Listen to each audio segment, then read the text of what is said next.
কলকাতা শহরের বুকে ঘটে চলেছে একটার পর একটা রহস্যময় হিরে চুরির ঘটনা। হিরেগুলোর প্রতিটা দাম কয়েক লক্ষ টাকার ওপরে। বহু চেষ্টা করেও পুলিশ ধরতে পারছে না চোরকে। এরই মধ্যে গোয়েন্দা অজিতেশ বক্সির কাছে আসেন ডায়মন্ড কাটিং এবং পলিশিং কোম্পানির মালিক ডেভিড সাহেব। ওনার কোম্পানি থেকেও নাকি চুরি গিয়েছে একটি অত্যন্ত মূল্যবান হিরে।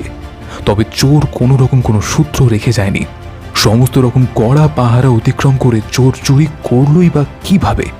কারখানার বেসিনে কেন পাওয়া গেল কাঁচা ধান এবং গম? স্টোর রুমে কিভাবে এলো সাদা তুলো?